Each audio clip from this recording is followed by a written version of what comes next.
আমাদের কাছের বোন যে আমার সময়ও কাউন্সিলর ছিল, আমাদের প্রত্যেকের বোন অনন্যা রায়, তিনি ভারতীয় জনতা পার্টির পতাকা ধরছেন এবং সেই পতাকা ধরেছেন আমাদের রাজ্য সভাপতি সম্মানীয় সুকান্ত মজুমদার মহাশয়।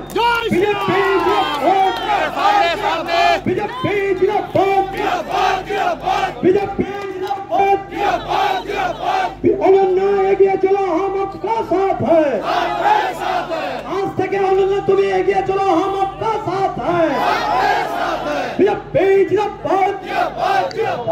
আমি নির্দল কাউন্সিলর ছিলাম, আজকে বিজেপিতে জয়েন করেছি।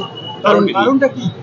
ওই যে বললাম, বিজেপি দল ভারতীয় জনতা পার্টিকে আমার যেন মনে হলো যে ওই দলই পারবে মানে সঠিক পথে এগিয়ে নিয়ে যেতে দেশকে, তাই মনে হলো।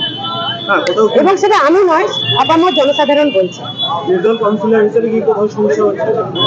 না, নির্দল কাউন্সিলর হিসেবে সমস্যা নির্দল, দেখুন নির্দল মানে আমি দল বিরোধী ছিলাম, আজও আমি দল বিরোধী, সেরকম নতুন কোনো সমস্যা হবে না।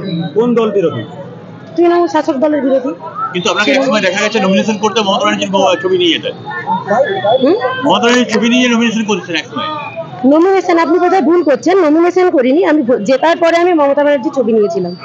সেক্ষেত্রে কেন এখন পরিবর্তন কেন? হঠাৎ পরিবর্তন, আমি দেখলাম যে সমস্ত কিছুরই পরিবর্তন হচ্ছে, মানে সেই হয়তো বা সেই যে জায়গায় সম্মান ছিল সেই জায়গাটা আমার জায়গায়, আমি হয়তো অত বড় মানুষ নই, কিন্তু আমার মনে হয় যেন সেই তার ভাবমূর্তি কিছুটা হলেও লঙ্ঘিত হচ্ছে, আমার মনে হয়। কার?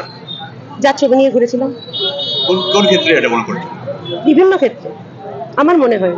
আর্যিকর ঘটনার পরিপ্রেক্ষিতে একদমই, এটা তো একদম সত্যি করেই আর্যিকর। আমি একজন মহিলা এবং আমি চাইবো মহিলারাও আমার সাথে একমত হোক, এবং মহিলারাও একমত আছেন যে আর্যিকর ঘটনা খুব লজ্জাজনক, মানে আমি পশ্চিমবঙ্গবাসী হিসেবে আমি খুব লজ্জা পাচ্ছি।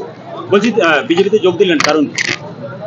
ওই যে বললাম একবার একটা কথা বারবার, যে বিজেপির নীতি আদর্শ ভালো লেগেছে, বিজেপির নীতি আদর্শ ভালো, যোগ দিয়ে দিলাম। আগামী দিনে কি কাজ করতে সুবিধা হবে? আগামী দিন সেটা বলবে।